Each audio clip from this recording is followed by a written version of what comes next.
What is going on? Welcome back to the Rare Element Sports Card Podcast, brought to you by Denver Card Shows. My name is Aaron. I'm here with my boy Jeremy. What is going on, my brother? Kicking it and chilling, man. What's up? Oh, you know, same old shit. Tuesday night, so we got to throw down on the pod. Throwing down on the pod, little WBC in the background. Yep, we got a little Japan and USA going on. Japan's winning right now, 3-1 in the final. Hopefully USA could rally and fucking double. Shit, bottom of the sixth already, so it's not looking the best right now. But we'll keep you updated. Word. And by the time you hear this, it'll be over and everybody will know what the fuck happened. So yeah, exactly. So you want to jump into the pod, my brother? That's what we here for. All right. Oh, jerk. I turned it off too, bro. He goes jerk. My bad. You're just popular, bro. You're just popular. People want to holler at you. Fuck no, it's probably notification from some dumb shit. Oh, that's awesome. But we'll jump into the pod. Our podcast is made up of 3 elements. The first element is cardboard, which is going to be our sports card news. This week, we're going to do a little wiggity wax. And then we're going to finish it up with some sports. You ready to rip that motherfucking shit? Rip that shit. So for our pack opening for today, for this week's Rip That Shit, our, I guess, giveaway. So I tried to do something cool and kind of give away. I wanted to do a giveaway, but I didn't want to do like a gimmicky giveaway where we're like posting a bunch of stuff all over social media and trying to get a whole bunch of new followers. I just wanted to like hook somebody up who listened, and I was like, maybe there's a handful of people that would want a free Topps blaster. I mean, obviously it's not the most baller ass thing in the world, you know, but there could be something cool in there. So we had one person reach out and guess he did guess. He guessed. It was a guess. He went back and watched it, and so our buddy Mark, good friend Mark from iCards, iCardsUSA.com with a K. iCards. He is the one who participated, and he said that it was the pink refractor of the Goose Gossage autograph. So that's who's going to score this blaster. We're going to tear into it real quick. There's a handful of packs. We'll go ahead and tag team them, I think, me and Aaron. And I got some soft sleeves here for when we hit maybe some cool rookies at least or something. Yeah, who knows, man? We get a little luck and pull one of them $5 autos for you there, Mark. No, I'm just kidding. Hopefully, shit, dude. There's freaking. I'm pretty sure you could get platinum 1-of-1s in retail. So yeah, there's short prints. There's quite a few cool things you could hit. Bam, little empty box there. We've got 1, 2, 3, 4, 5, 6, 7 packs. Obviously, one of them is the relic. We could probably tell that pretty easily. And I do have one little fat sleeve, sir. Oh, nice. Whenever we get to that relic there. You got the fat sleeve? Yep. Nice. All right, Mark. Rip that shit. Cheers to Mark from iCards. You the man, my brother. Zach Thompson, rookie. Chris Bryant.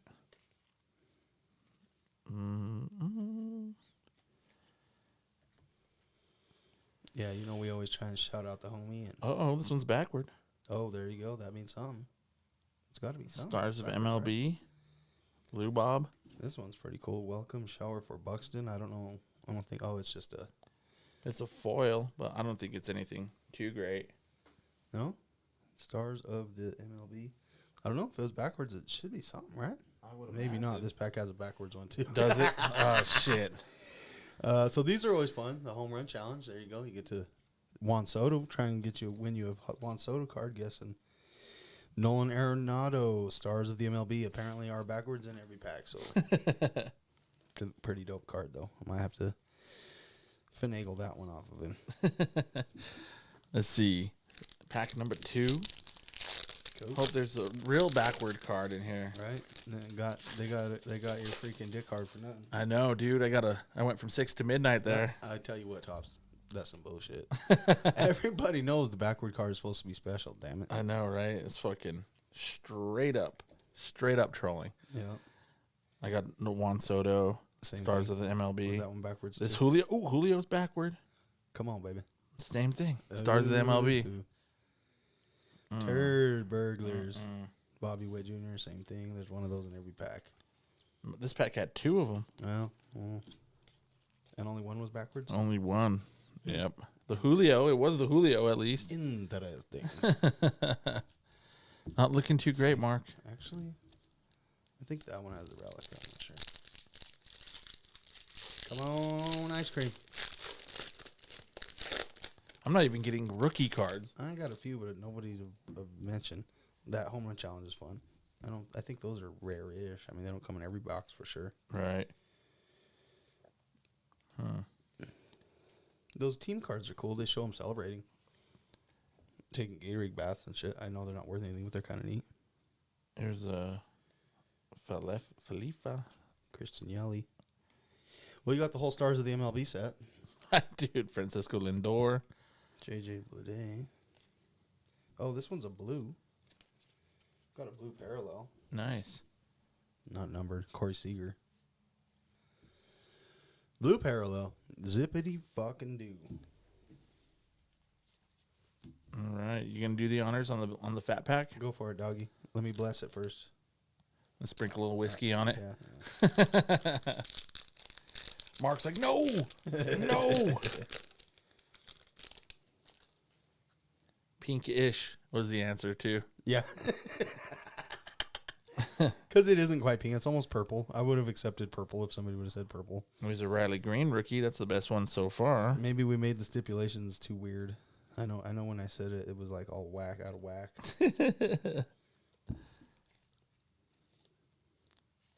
Yeah, I don't think Here's the relic. That's fucking terrible. No. It's like a fucking piece of plastic. Yep. It's not even like Not even a jersey or a team helmet logo. or a. It's just a piece of plastic. Piece of plastic. Bryce Harper. Come on, Topps. Well, you got a foil of Isaiah Kiner Falefa. Mm-hmm. Zippity doo. We tried, homeboy. We tried. Well, there's an Adley Rushman, stars of the MLB. That's a solid rookie. That's not too bad. Yep. And the Riley Green so far, and the Adley. Let's see, Cody Clemens rookie. And the Julio stars of MLB. I guess that's probably maybe $1 card. Yep. Not much, brother. Dang it. Well, Seager blue. since you brought out the thickie, we'll put the thickie in the thickie. I mean, yeah. Might as well. Keep it from getting all scratched up, Keep that valuable. That's right. Keep that manufactured piece of plastic valuable. We'll do some more giveaways. We'll do something cooler next time. Maybe get people a little more interested, and we'll promote it a little more and try and. I was trying to do something kind of like not quite sneaky, but just just for the people that were already listening. But we'll post some stuff to some socials, and we'll give away something a little cooler next time. And next time there will probably be a little more competition, but hopefully that'd be cool. There's a couple of rooks. Yeah. Welcome to the 30 Club. Chris Bryant, dog. Adley Rushman. That's not bad. Probably $3-4 card. Yeah, a couple bucks maybe on that one. Throw me a soft sleeve, brother. There you go, sir. We'll slide one in there.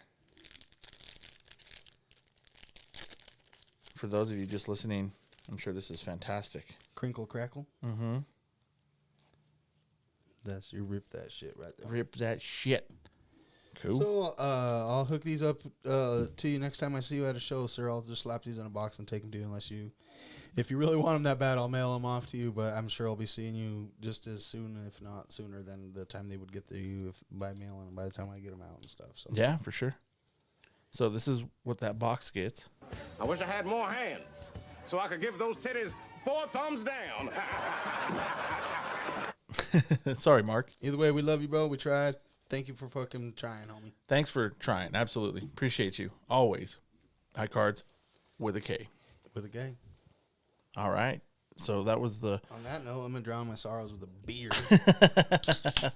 That was the rip that shit, but let's do our little rip and jump into the pod. All right. So the first topic under the cardboard this week is about Dibbs Marketplace. Dibbs is a fractional spot. They do fractional shit in their marketplace. Was. Sorry, you were getting to that. So looks like Dibbs is on the shutdown. They kind of just blamed it on the banking thing. They kind of said, well, they're not processing our payments and blah blah blah. It's like, really? Yeah, it wasn't the fact that you lost your ass or anything. It wasn't the fact that you were trying to run a fractional fucking marketplace, bro. Yeah, so I guess there were some pretty big names in the hobby that were like part of the initial like funding group. Nat Turner from PSA and Jeff Wilson from Sports Card Investor. They were two of the initial, and there's a couple of ball players and a few other people that were involved, and they dumped quite a bit of money. I think they raised like a couple $1 million to get it going, and they're taking a giant shit. So, what are your thoughts about this, bro? What are your thoughts about fractional in general, and like what do you think is going on here? I mean, we've talked about it a little bit before, but I don't know that we've talked about this company specifically. I don't think ever on the pod. I don't think so. But I don't know. I've always been kind of mad about the whole fucking thing. You know, I was just like, whatever. If that's your thing, you know, whatever. But it kind of takes the whole collecting out of it even more so already. Like, there's already a lot of people who try to turn it from a hobby into investing, you know? Yeah. And they took that like to the extreme by like where you don't even get to fucking touch the goddamn thing anymore. Right. They literally turned it into like a stock. Right. you Right. know? You could break it down into pieces, and you could sell it off into pieces and shit like that. And probably what happened was over the last couple, I don't know, 6 months, 8 months, maybe a little longer, most people lost their fucking ass. Or maybe not lost their ass, but lost money on it because it's fractional. So maybe people didn't lose their ass, but Right. they didn't gain money like they thought. Right. Very few people probably made any money on that thing I would say, yeah. And then over the last couple years. the way that shit you dipped, yeah, I bet you people lost their ass. And probably what happened was everybody's trying to withdraw all their shit right away, and that's what tied everything up. Because too many people trying to take money out all at once. Yeah, and that's going to be detrimental to your bottom line and to your investors. And I don't know. You know, I'm not an insider, but No, that's just kind of guessing, but still, I mean, it makes sense. yeah. Yeah. And you know, that's why I said that's cool if that was your thing, but I didn't see the fun in that at all. Yeah, I didn't either. And Yeah. the whole point of this is to have fun. Whether you're doing it as a business, side hustle, whatever, fucking hobby, you got to have fun with it. Yeah. You know, there's easier, better ways to make a buck, less stressful ways to fucking try and grind out some fucking money if you're really truly only doing it for money. Yeah. And that kind of shit is like kind of only doing it for money. No, it's definitely that. And if you're doing cards for money, like it's hard to sell somebody something that you can't see and can't hold and can't have. That's why like the vaulting stuff kind of doesn't do it for me too, because it's like I'm just here's a picture of the card that I have and it's in the vault and here it is. That's why sports cards are still so niche and what they are, because not everybody's into it and thinks it cool. Is that super crackly on there? A little bit. I didn't think it was gonna make so much noise. I'm gonna get this. Oh, there we go. We're done. That's funny. So, but yeah, I mean, that's kind of the way I've always felt about it. Like, they make it an inanimate object almost. Yeah. I mean, it's just you can't even touch it or see it, or can't even go visit it. Is there visiting day? Can I go look through the glass? Can I go to the zoo and look through the glass at it, bro? Yeah, for sure. You get to tell people I own 2% of 1952 Mickey Mantle PSA 10. I own a bottom quarter-inch square of it. Yeah, and I went and clicked on it just for the hell of it a little bit ago, and I was like, oh, it looks like it's still running. As soon as I clicked on anything, it got a little message that says it's shut down, whatever. Like, sorry, but we're fucked. But the first couple of cards I saw in there was like Zion PSA 10. I mean, it was like, that's cool, but like, it wasn't like the 52 Mantle or something. You know what I mean? It was like, It's if I was to get a tiny piece of a card, it would be something like that. It wouldn't be a fucking Zion. Right. It'd be something I couldn't attain. I couldn't afford it, or It's so rare you might ever even see one if you wanted to. Right. Jordan rookies, old vintage, crazy low numbered shit like 101s and Logo Man and all that sort of thing. Yep. Yeah, for sure. For sure. But that's kind of like, like I said, that's kind of like how I feel about the vaulting. It's like, man, if you're just going to flip it and there's no fees, okay, but that's not fun. Yeah. That is not fun. Like getting a card, pulling a pack, sending it in, getting a grade, catching a 10, having it in your hand, like, fuck yeah, put this on eBay and I'm going to flip it. And that's funner. You know what I mean? Or going to a show and trading with a dealer or setting up at a show and selling it or whatever. And I thought of something like a while back, like to actually, if you were to actually want to like vault your cards and store them for, say, one of the only reasons I could think of would be like maybe you're a service member. You're in the service. Yeah. And you're going away for 4 years or something like that. Yeah. You don't trust your family, and where else are you going to really put them in? If maybe a safe deposit box, maybe, or something. But I could see kind of that would be like a storage unit almost for your shit or something. Right. But like as far as the way that they're advertising to use the vault, like for most people, it doesn't make a ton of sense to me. Not me either. Yeah. It's like, I'm going away. I think there might be like a use for it. Yeah. But it's not necessarily what like they're advertising. Obviously there's a lot of people that must be doing it. There's folks that use it for sure. Yeah. But I could see for safety's sake, if you don't trust it in your house, but like you said, you can get a deposit box and you can just go get it whenever you want. Yeah. You can go look at it, fucking touch it, rub it on your balls, whatever you want to do with it. But like, if it's like 8 states over, I don't know, man. I don't see the appeal in that other than safety. Just safety really. Yeah. It's like, I'm going to Afghanistan. I'm going to fucking vault up my shit. I'm going to fucking buy my wife some fucking stainless steel panties so nobody can get into those too. I'm going to vault all my valuables up. Chastity belt. Chastity. Tink, tink. Yeah. I don't get it either. I don't understand. So, but, like we always say, to each their own, whatever. Oh, yeah. Like, people, know, if that's your thing. It just doesn't. It doesn't turn my crank. Yeah. Yeah. For sure. And honestly, not that we know a bajillion people, but I've never heard anyone talk about it. Yeah. Or like. Yeah, I don't think I know anyone that has anything in a vault. I've never asked a ton of people, but I haven't either. That's also true. I think we've even said that before. Maybe just reach out, tell us next time you see us. Say, yeah, I've got some cards in there. You guys are dumb. This is why it's cool. Right. It's cool because of this, you stupid fuck. And then we might be like, I was like, oh shit, I was a stupid fuck. You're right. Yeah, you're right. But yeah, fire insurance, I guess. Like house starts on fire. Yeah. I don't know. Yeah. I don't know. I can't wrap my mind around it. And fractional's kind of the same thing. It's kind of the same thing to me. Like, because it's not even. I've never understood it really. I understand the concept at least the of other it. Way you own the motherfucker, but. Mm-hmm. Yeah, I wouldn't want to have a piece of something. Yeah. It's like, all right, you get to just have a piece of it, and you get to see it for 2 days out of the year, and the rest of the time it's not yours. And a lot of these type of companies that came up with some of these ideas that they kind of might sound cool on paper or whatever. A lot of them, I don't know. These guys, they pump this shit, and the only reason you even fucking know about or even think it's cool is because somebody that you think is cool said it. Yeah, that's the only reason that anybody gives it the time of the day is because one of these guys fucking talked about it. Jeff Wilson said it was awesome, so let's do this. Let's try it. Yeah. It's true. It's true. It's crazy how much manipulation they can have just by fucking saying something.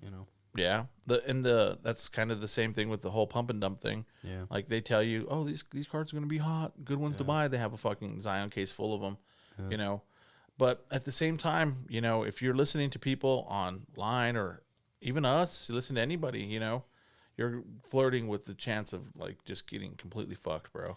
Well, we don't really ever give anybody advice. We might give opinions or say what we would do in a situation, but I would never like try to tell somebody what to do with their money. No. If they ask me straight up, hey, what should I do? Or what would you do? Right.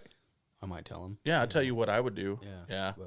Yeah, like that homie from the card shows, he's like hits me up about advice and stuff, and I try to tell him the best I can, but at the same time, I also like always put that caveat, like do whatever you want, bro. Yeah, do whatever you want because I don't know everything. I don't know. And that's what you should do is do what you want. You should be able to just make whatever's gonna make you more happiest, bro. Do that. Yeah, do that and then do that again. Yeah, for sure. So Dibbs is hitting the floor. We might hear a splat here soon. Sorry for all those who invested and everybody who has jobs involved. That sucks, but it was kind of a dumb idea. Like fractionals just not. I don't see that lasting.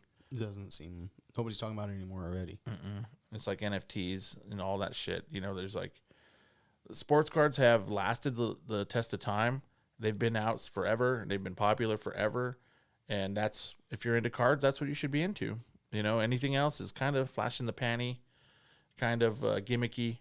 So beware. Always beware. Yeah, and power to anybody who's trying to make $1. Yeah. If you find a fucking niche or something that's catchy or something people like, and you can make money on it, cool. Yeah, go for it. Just, be careful investing in shit. For sure. For sure. But yeah, dude, we'll fucking move on. We'll get out of that. We'll jump into our next topic under the cardboard, which is Fanatics. There's a Chicago show I think it's at the same place where they have the National, and it's a pretty decent sized show. And they just had that this past weekend, and apparently Michael Rubin and like all of his big top dog executives were there, and he was like kind of showing them the hobby. Basically, like some of them have never really worked inside of the hobby. You know, I'm sure they knew about sports cards, but they didn't know like firsthand, and they didn't, hadn't. He was like wetting their beak a little bit, and I thought it was kind of cool to see that. You know what I mean? It's like, this is what you're going to be doing. This is what we're going to be trying to, like, innovate and change and do all this stuff. And I thought it was personally a good idea to do that. What do you think? What are your thoughts to see, Fanatics and Michael Rubin doing these sorts of things? I mean, yeah, they have to. It's like research almost, and like, yeah. It's smart. I mean, I would imagine a lot of the companies send people out everywhere every once in a while here or there, but they probably showed up like a goddamn entourage, like walking up in that piece. Yeah. I wonder if any of them actually like bought anything or like, you know what I mean? He's like, here, 10 grand, go buy a card or go make some deals, bro. Yeah. See what happens. Yeah. That would be the best way for them to. That would be cool. Yeah. Chances are half of them are not into cards or it's just their job. So they're learning about it, but yeah, who knows? Maybe they did hire some people with some interest in it too. Yeah, that would be double. That'd be cool, but you have it on your resume. It's like, oh, and I also collect cards. Yeah. By the way, I collect. If a 1-of-1 superfractor comes up missing on my shift, it was not me. Just saying. That would be par for the course. Par for the course. But I thought it was pretty neat. There was a little video I saw on Twitter, and Michael Rubin's kind of talking with the guys and gals, and just kind of like saying this is our market, this is where we're at, this is the type of folks that we're trying to innovate for and trying to change the hobby and trying to like make it better. And some of the people had like ideas, and they're kind of talking about what they thought, and it sounded like that they were like trying to get into shows. Really, they were kind of saying like different ways that they would innovate and bring. Like the guy was like, one of the gentlemen was like, I would want to bring the people closer to the athletes that are signing autographs. It's like I would want everyone to be able to see them. It's like a lot of times they're kind of behind curtains and they're kind of pushed in the back. So security, I'm sure security reasons, but he's like, I would think that you would like to have the fans closer so that they could at least even see them if they're not over there talking with them, getting an autograph. And he's like, and I would like, they had like a display with some bangers. Like I think they had a mantle there and some stuff in the display, but they were far away and people couldn't really get too close. And he's like, I just want to bring people in closer so that they can get that experience. And I was like, that's cool. It's a good idea. But it sounded like they were talking about how they would change card shows. Do you think, what would you think about Fanatics kind of getting involved with shows and stuff and like kind of like working with the promoters and like trying to change the way they're set up and the way things work with them? Yeah, I mean, to do something like that, they would probably have to put on their own show maybe, which I guess would probably be smart. Maybe put on or sponsor the National or something. I mean, they already are a part of the National, you know what I mean, every year, but maybe they have their own whole fucking thing. I don't know. The Fanational? The Fanational.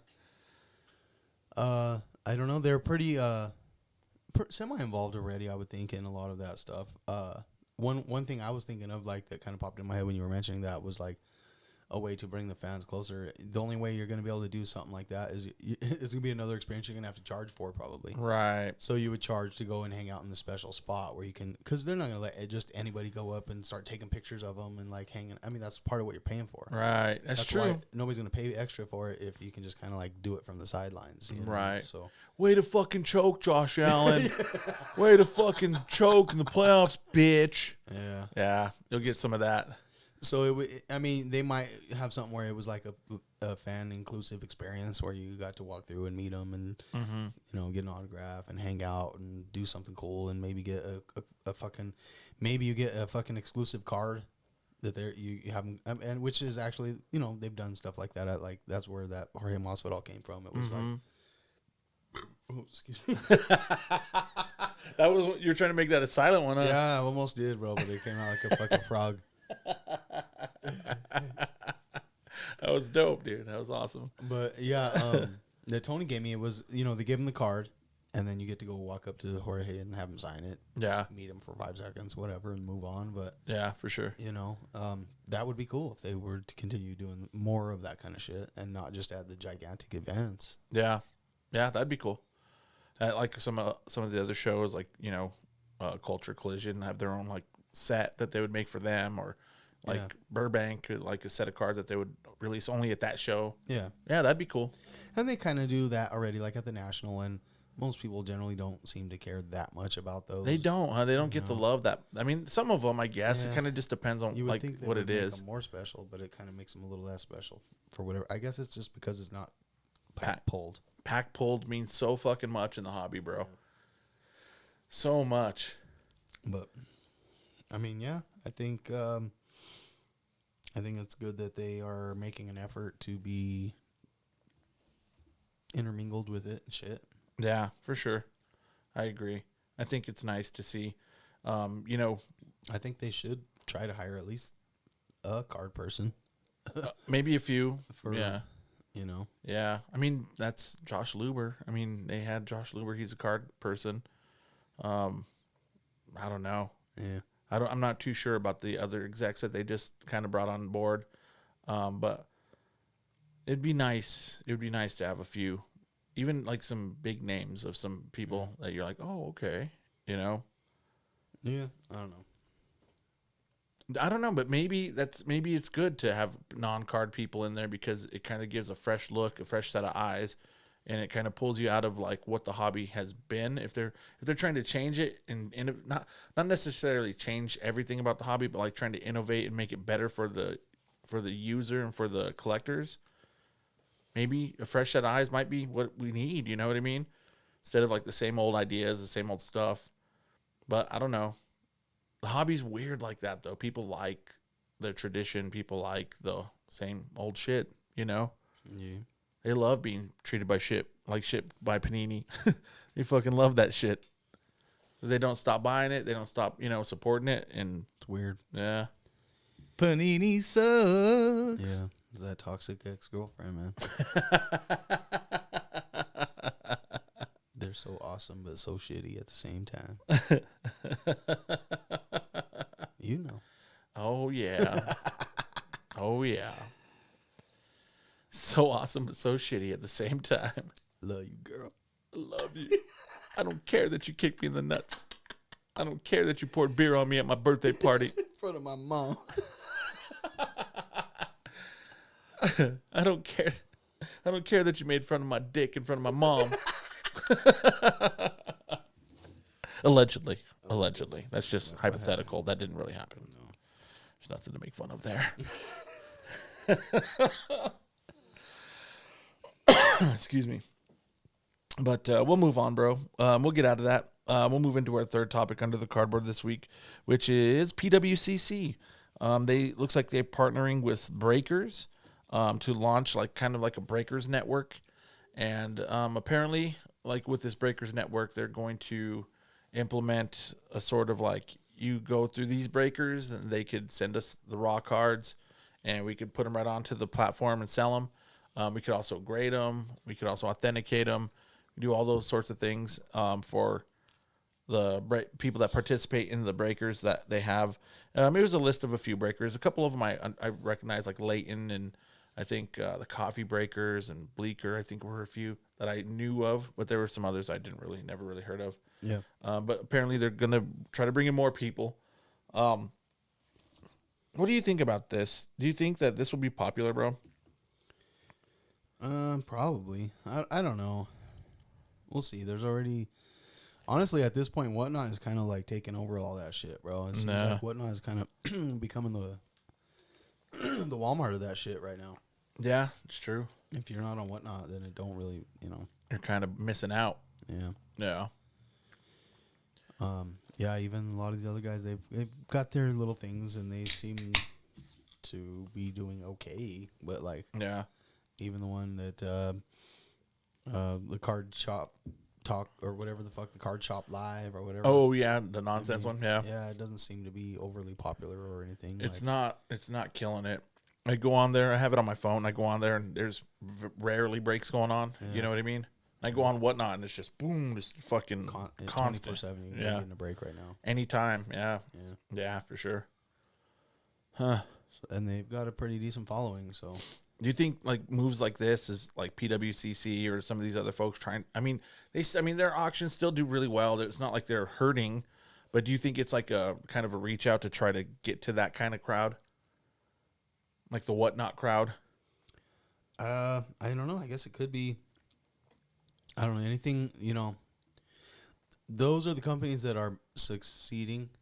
We were talking about all these companies that are trying to make money off of the card hobby and industry. Yeah. They form a little side company that, we'll help you do this with your cards, or we'll do that for your cards.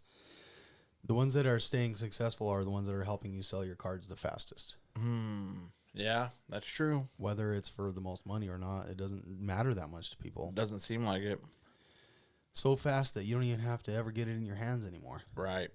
You can watch it. You can buy into a break. You can watch it. It'll Hurry up and take a screenshot. Yeah. So it'll ship off. Show it to everybody. Look at what I just hit. Oh, it's gone. Oh, it's sold. It's sold. Now I just have, some money. Yeah. Now I just have a half of a memory and most of my money back from that break house. See, card sold. I have 18% of what I paid to get into that break back. I'm happy as fuck about it. Yeah.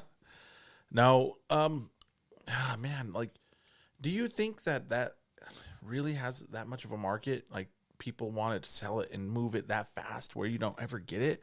It sure seems like it, bro. I don't know. Man. It's not something I would want, per se, but it just seems like counterintuitive to what the hobby is. Yeah, then it's not a hobby anymore. You're just playing an online slot machine. Right.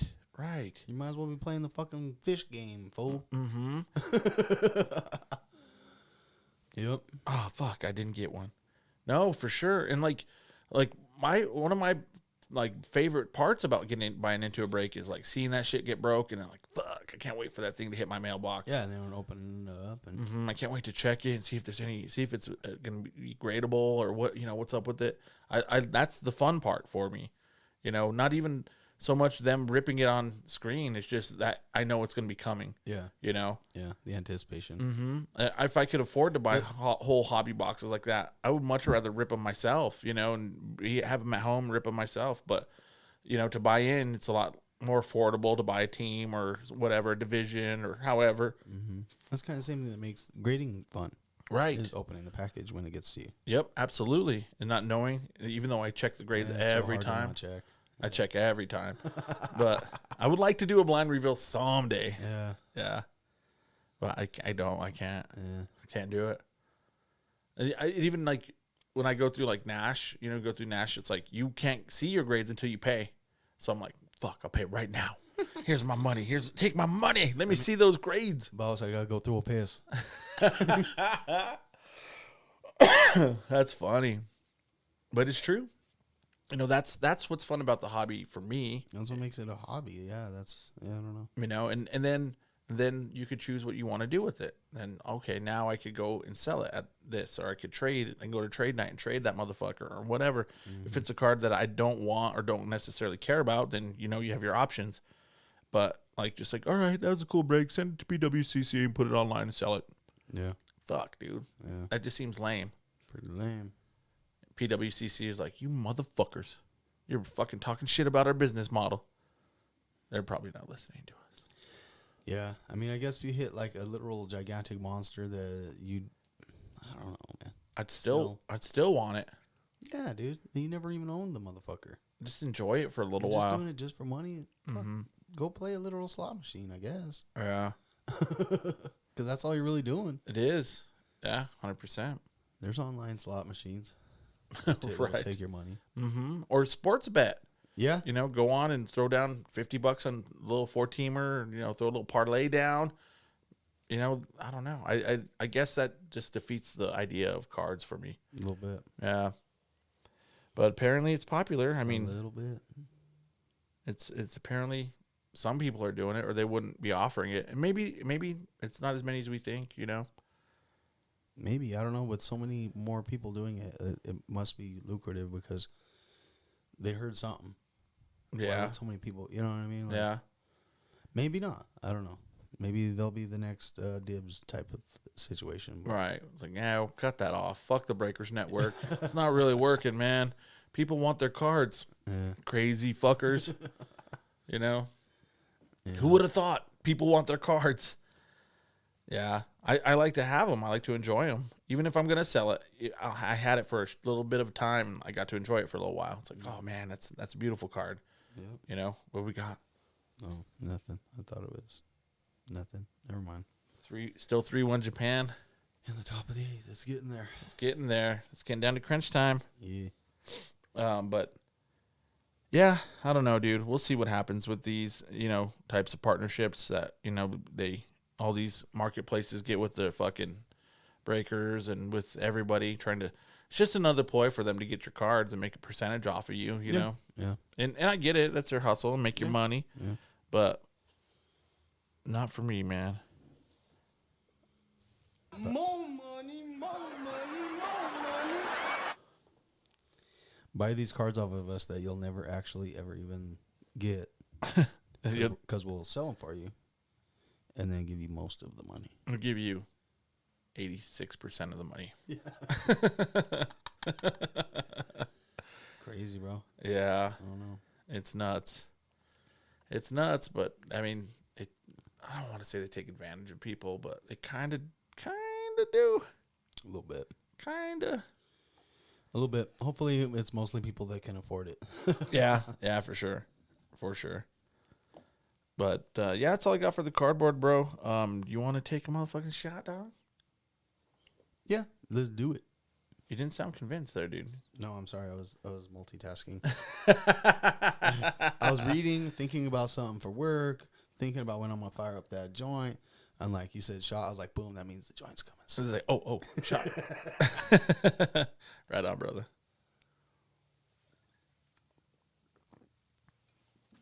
Whew. Yeah, if you can't tell, I'm overly obsessed with work lately. I'm still wearing my chef coat. He's still chefed up. I didn't even notice. I didn't even notice till you said. Well, my chef shirt, I guess it's a short sleeve, so. Yeah. Yeah, I was lazy after I got off work. I just didn't have time to change. I didn't have the 35 seconds to change my shirt. I'd rather smoke weed.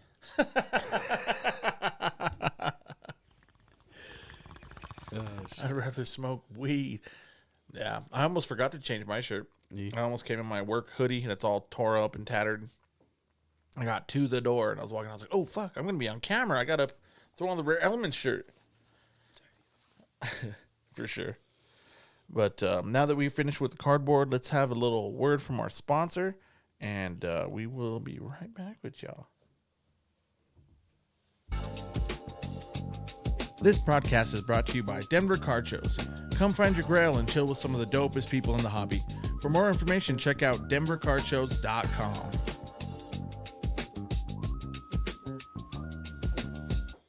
Yeah. So April show coming up. There's a list on the website of people that are signing.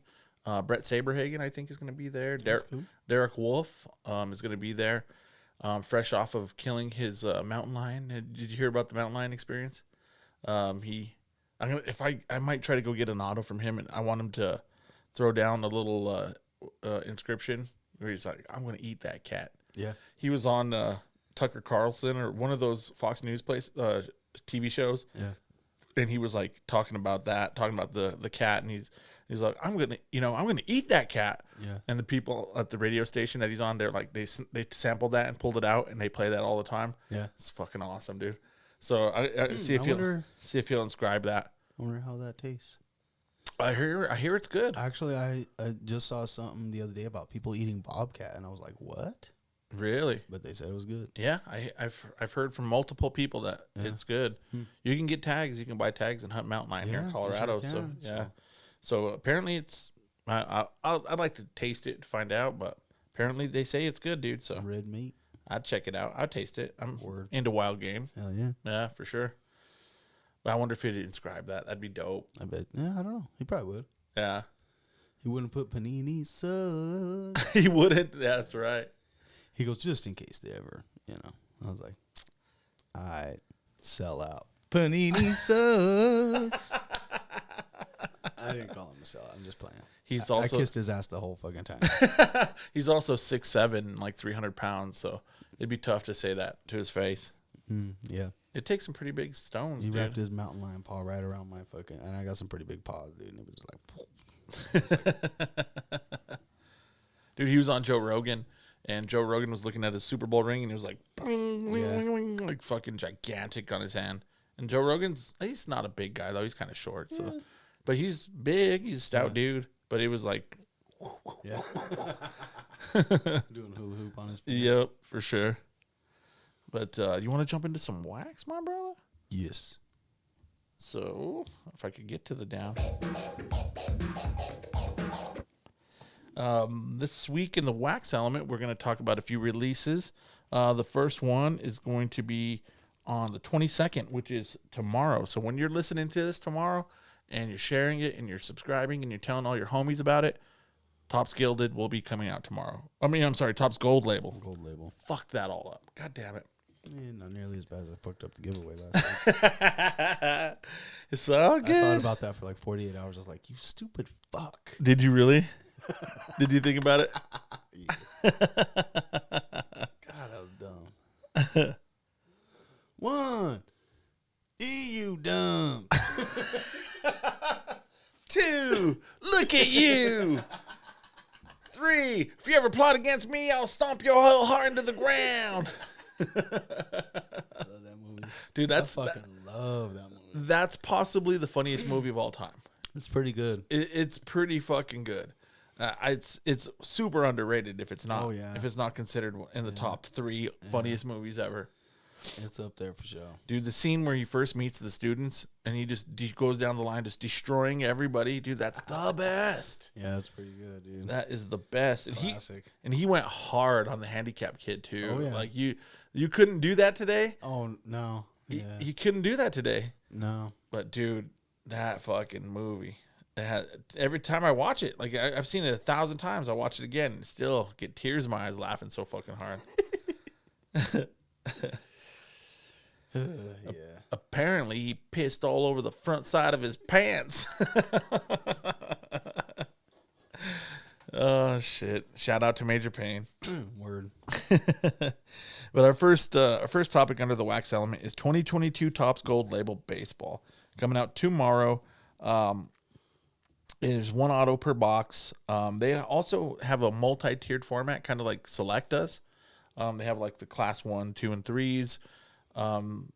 But this is the last season for Gold Label, dude. They're gonna put the kibosh on them. What do you think about Gold Label? Are you a fan of this, or do you not necessarily care too much about it? I don't know. I always kind of thought it was a little confusing with the levels and the tiers and all that. There's been a few sets over the years that did that, and some of the OG ones used the exact same picture and card and everything, and they would just put level 1, 2, 3, whatever on it. Mm-hmm. Pretty sure Topps Gold Label had a different picture at least for each one. Yeah. It wasn't necessarily a cooler picture, I don't think, or anything. It was It's just different another picture. Yeah. Whereas with Select, at least they kind of make it a whole different border or they try to make it a little different picture, or at least a little more close up, or like Yeah, it's usually a different picture. yeah, it's definitely a different picture as well, but it's a different picture and border, and it's supposed to be like a better picture, or you know what I mean, like a closer up, right? You know what I mean? Yeah, kind of upgrade of it some is. sort. Yeah. It is too. Yeah, So, like the field levels, octagon sides, and all those, they look a lot better. Yeah. Yeah. But the gold label and I'm trying to think of the other one. It was an older set. I'm pretty sure they discontinued a long time ago, but there were several of them like that. And is the gold one label the one that has the tiers and the levels and the rows and everything? Oh, I don't know. I think I so. wanna say it I want to was. say they do too. Yeah. Yeah, I don't know. It just got super confusing. Yeah. At a certain point, it was like if you ever wanted to even just look up a card, it was like, Like what? yeah. Yeah. I mean, other than that, it's nice. It's pretty set for the most part. It's clean. It's usually pretty, like, clean cut, and Yeah. you know, it's a nice set, but it was a little bit weird. Yeah. So, do you think it's a smart move for Topps to like put the kibosh on this set? You think it's one of the sets that you're like, yeah, I wouldn't miss it. I would think there's probably a reason for it, and that's probably part of it. Yeah, I would think that it was probably less popular. Yeah. Yeah. For sure. And they have like the autos that come into I want to say they're like framed, or like they have like a little format of like the way their autos come out. But oh God, I can't remember what it was. Signature frame or something. They might have gold frames. Mm-hmm. Maybe. Yeah. Gold frames are nice. Yeah. So Framed cards are nice, but I want to say when I checked it, they were about $100 a box for hobby. yeah. $90 to $100. Yeah, that ain't bad at all. Not crazy expensive. And one auto per box. I mean, it's not terrible. Yeah, and that's probably why too, because it was a good value. They were like, "Fuck that." Hell no, you getting away for less than $5 a card if it ain't fucking. If it ain't Topps Flagship, are you nuts? Are you fucking crazy? $100? The fuck are we gonna do with $100? The fuck is that? Fucking bullshit. So Topps is gonna do this, dude. Because I'll drop that motherfucker. Yep. Yeah. Peace. Peace out. So if you like Gold Label, if it's something that you enjoy, something you like ripping, you better jump on it because it's on the way out. Yeah. On the way out. Yeah. I mean, I like the way Select does it better. Yeah. It's less confusing. Yeah. You know, you can tell right off the bat as soon as you look at it what it is. Yeah. You know. Yeah. I don't like how PSA doesn't acknowledge that on the label. 100%. Yeah. There's a couple things like about SGC that I love like that. They put the numbering, if it's serial numbered, they put that on the label. I think that should be part of the label. 100%. And I think things like that. Field level, club level, all that. It matters. It does matter. Yeah. It definitely does. They're way more short printed. Some of the latest releases of Select, only hobby boxes get field level and octagon side and stuff like that. Like you can't even pull those in retail anymore. And then they changed the retail to like blue.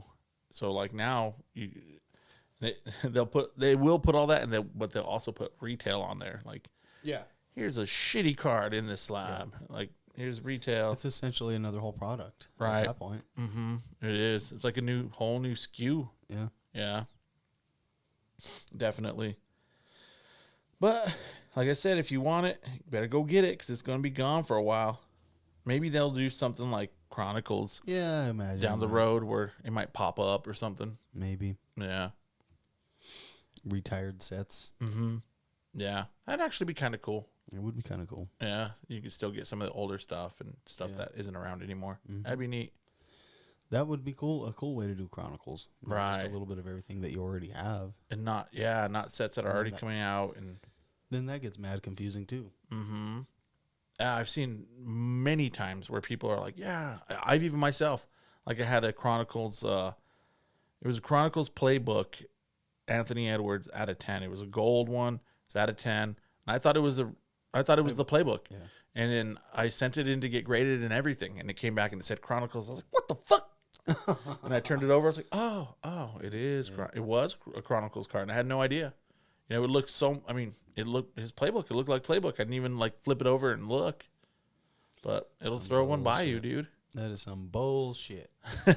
For sure. 2-3. 2-3. They must have got one.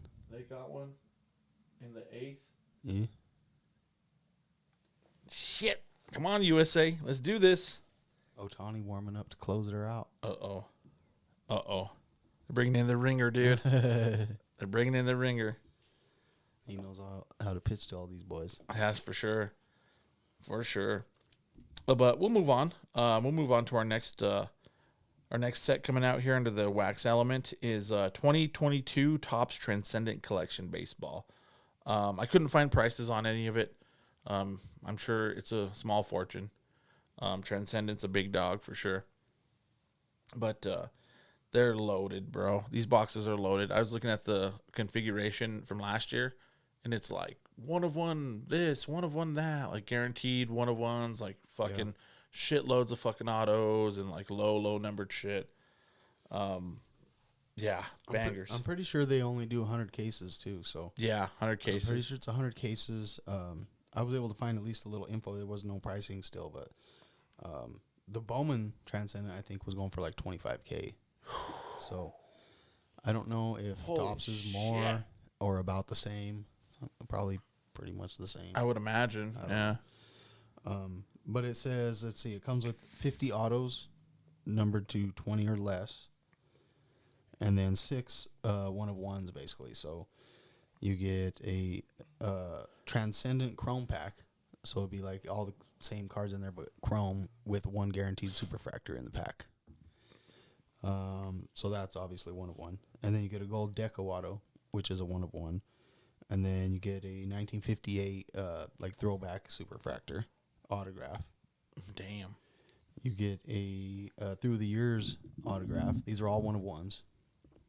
You get a auto patch or a bat knob or a bat nameplate booklet auto one of one. Damn. You get a cut auto or dual cut auto one of one. Or it was said oversized letter. I'm not sure what that means, but Oh, it's kind of like a Letterman. that's what I would thought. But I don't think. know why they would say oversized. Huh, right. That's what threw me Maybe off a it's little like bit the about whole that. maybe it's like the whole like card. Maybe the card's a little bigger. This is oversized. Oversized, maybe. Like a box topper. But I've seen oversized patches, and the card's the same size, but the patch takes up just most of the card. Yeah. Maybe it's that. I don't know. Maybe that's what they're calling it. Either way, that would also be a one of ones if it would be one of those three things. So Right. I did see they have one of the dual cut autos is Abbott and Costello. Oh, really? So apparently it's not just baseball players. That's and that. dope. So Yeah, that's kind of cool. So, Yeah. that would obviously be a one of one. Right. So pretty cool. And then along with that, obviously you would get a complete base set of 50 cards, and then a VIP party ticket.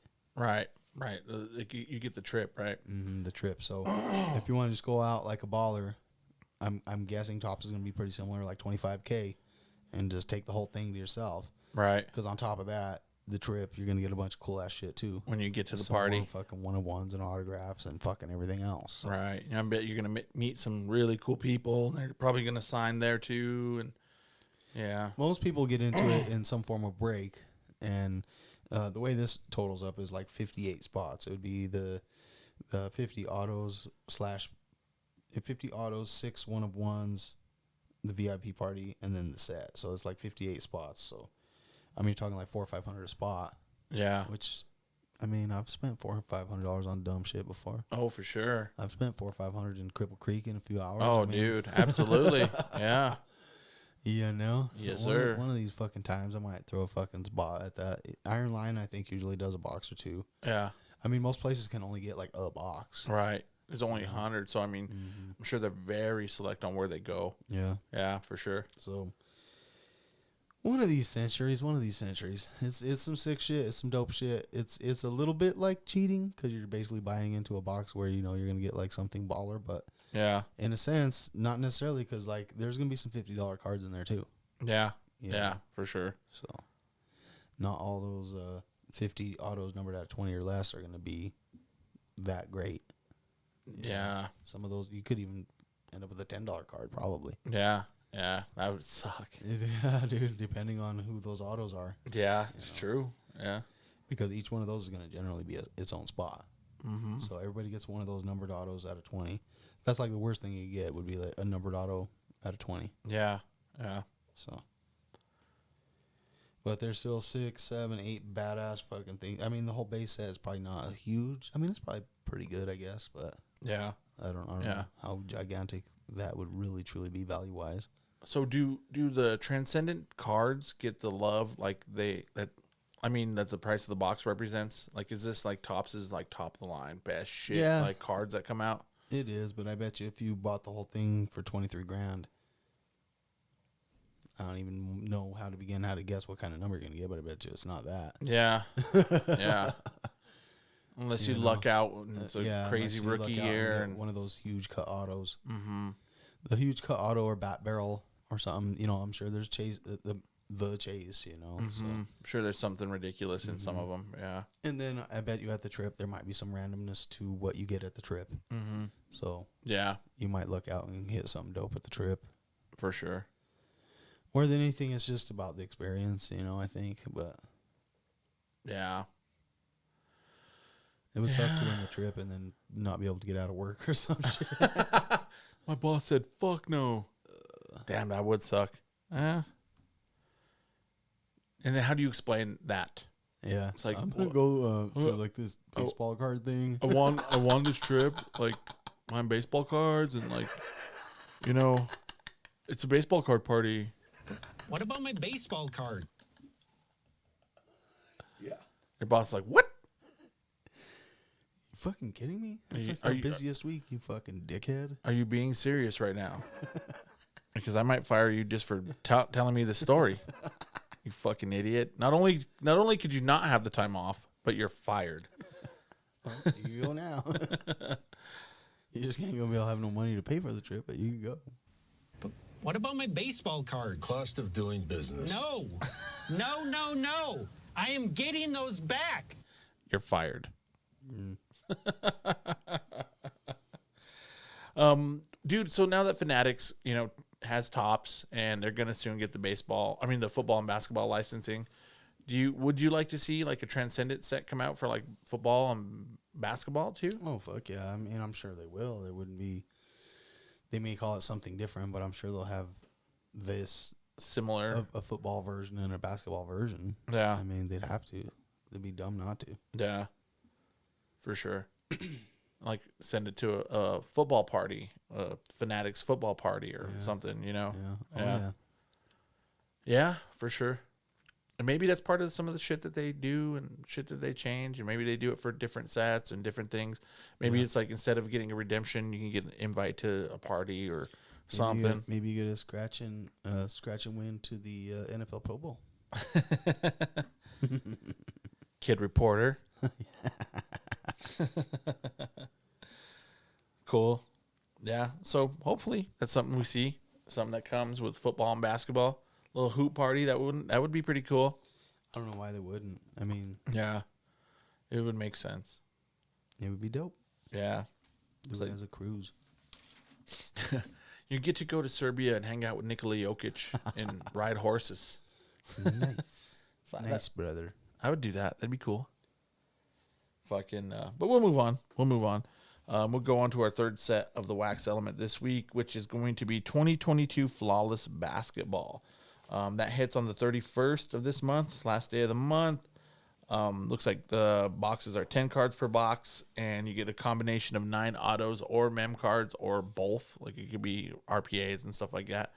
Patch autos, rookie patch autos, all those sorts of things. But you get 9 hits per se in a box of Flawless. They're. Yeah, the implication is that you should at least get more autographs than relics, at least. I would hope. Yeah, you would definitely hope. Like 5 to 4. What do you think of Flawless, bro? Like in comparison to like some of the top end Transcendent, National Treasures, all these. What are your thoughts about Flawless? Do you think it's separates itself from those others, or do you think it's kind of same old shit? I think it does only by price. You know, only because of the cost of the damn box before you ever open it. Yeah. So automatically that has to be the best. You know. Yeah. And it's super nice. It's cool, but I don't know. It's just looks the same all the time. They force vets into it, like legends into it every year. Yeah. Like they've been like, you know, they do that with everything, but every year there's still another fucking Peyton Manning autograph in flawless. Right. And it's like that's Right. cool, but like Kind of played. it's getting a little played out, bro. It's getting a little monotonous, you know. Yeah. The game used, especially like when they put a dirty fucking patch with a fucking on-card auto, don't get much better than that, bro. Really. Yeah, that's pretty dope. Pretty fucking dope. True. That's true. Do you think it's worth the price? I mean, I know most wax isn't. I get that, but like, do you think that the set being what it is, do you think it's? Is it relative to like the singles? Yeah. I don't know. That's how I kind of saying too. I think I don't know if they just go in, if the singles are just worth a lot just because the box costs it a lot, or is the cards really that much better? That's why they cost more. Yeah. How much more does it really cost to produce that than it does anything else? Right. You know. Right.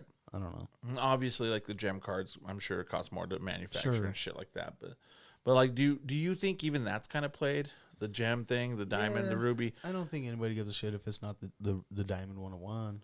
Really, Yeah. the rubies and all that. Yeah, but it doesn't add a ton of value. A tiny little fucking sliver of a sapphire. Yeah. Is that worth $1? Bro? Not super valuable. It's not actually adding like true value to it. Even those diamonds that are in there, I've seen the size of them. They're not big, bro. No, they're like $40 diamonds, maybe if that. Probably. maybe $100 diamond at the best, and it depends on the stone. Like True. If you look into that stone, it could be cloudier than fuck. I'm almost guaranteeing they are. You know, they're not like flawless stones. I mean, And they should be, It's but just sitting on a chunk of fucking cardboard too. There's not even like when it's set into a ring to perfectly reflect the lights. and right, everything else. right. They put the cloudiest shit in there they want because you can't even tell. You Yeah. can't even reflect the light through it properly. You can't even 'Cause there's no tell. hole underneath it. 100%, 100%. In order to do it properly, if they wanted to, they would set it like you would a ring and actually cut a hole all the way through, like die cut a hole all the way through the card so that you could hold it up and see the fucking diamond. Properly. Right. That would actually be kind of cool. That would be kind of cool. Panini, take note, and I'll be waiting for my check. That would also leave it more susceptible to people to pop them out. But I mean, what, you gonna go take it to the pawn shop, get $18? I mean, you can do that already anyway. You're just Yeah, I guess you could just cut it. Yeah, that's true.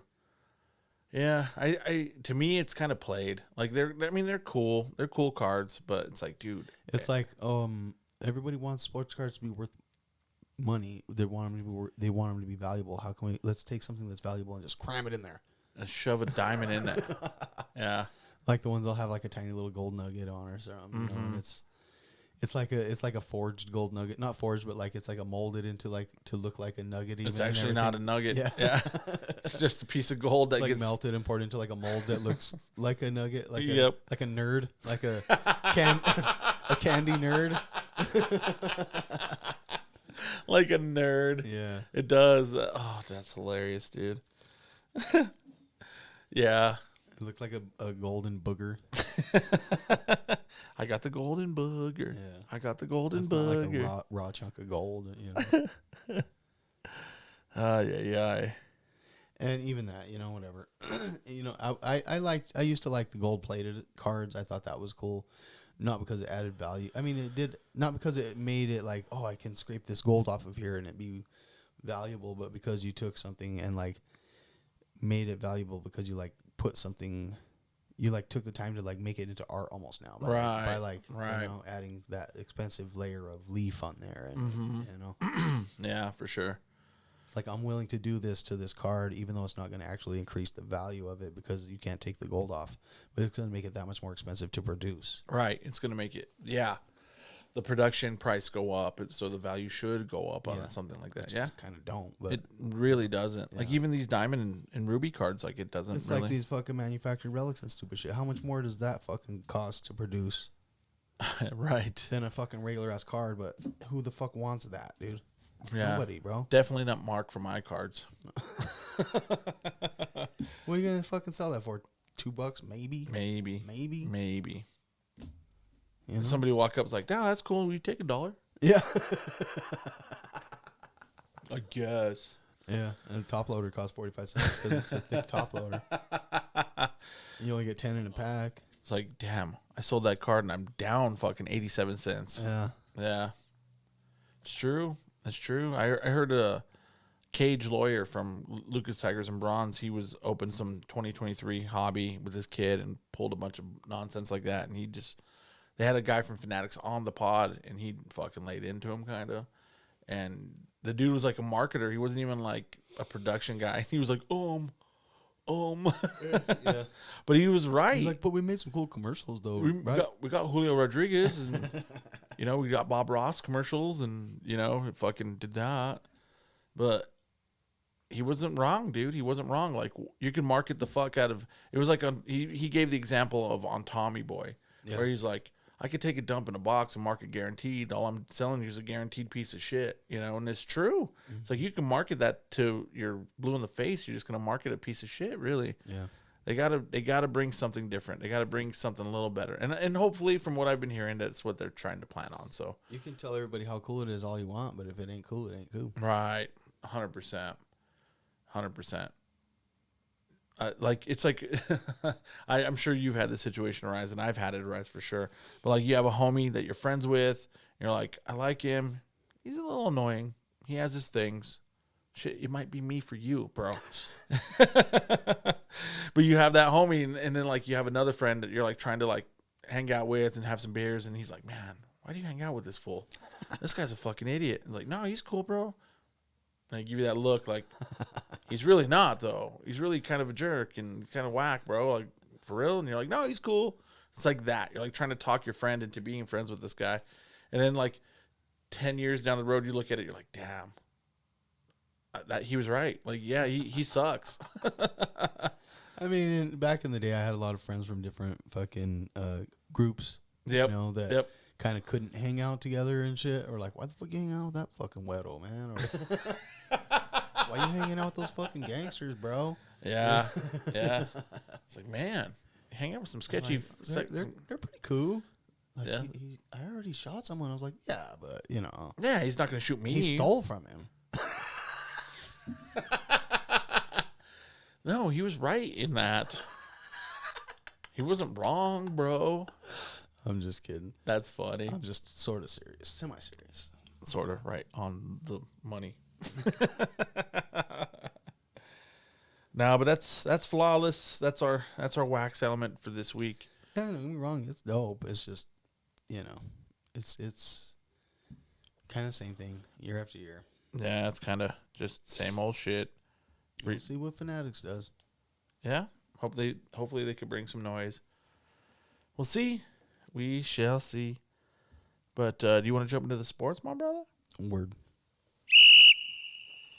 So, first topic under the sports element this week is about the WBC. Mike Trout up to bat, 1 runner on and 2 outs. Oh man. He could win the game right now Oh man, top of the ninth. against Otani, his fucking homie. Oh, teammates. Damn, this is like fucking some storybook shit right here. It kind of is. Come on, baby. Come on. Did you see the break on that, dude? That was nasty. Otani is nasty, bro. Who's shit in the bed, Trout or Otani? I wonder how many times in practice they like go up against each other like this, I don't know. if ever. Yeah, You know? that's what I've questioned that before too. Is like, how much do they really even practice baseball, dude? They play every motherfucking day. They take batting practice, but once you're in the majors, do they have like Right. practice like you did, Like in practice, high practice. school and Right. shit? Like, Yeah, it's true. I don't know. I wonder. Yeah, I mean, how do they have time? Otani just threw 100 miles an hour past Mike Trout. Ooh, snap, 1-1. Everybody's on their feet, dude. That's fucking cool. Yeah, and this would be cool. Ooh. Another 100-mile-an-hour ball. Yeah. Dude, Mike Trout looks like a monster. He's pretty yoked. Yeah. Those fucking steroids do pretty tasty, yeah.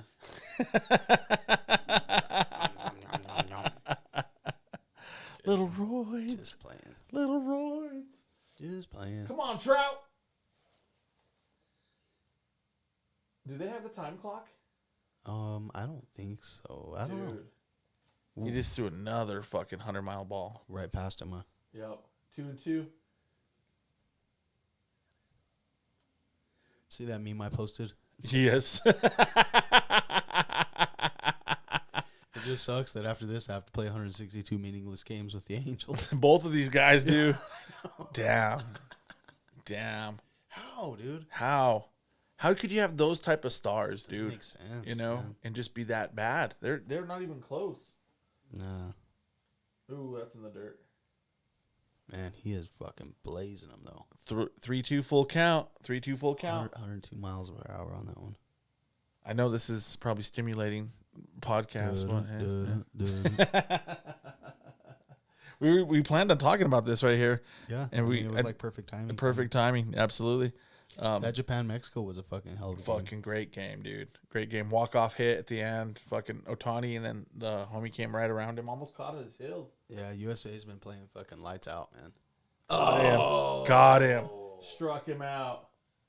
Damn. Oh, man, dude. That's crazy. Damn. Oh, better pull out your Otanis. Pull out your old twizzles.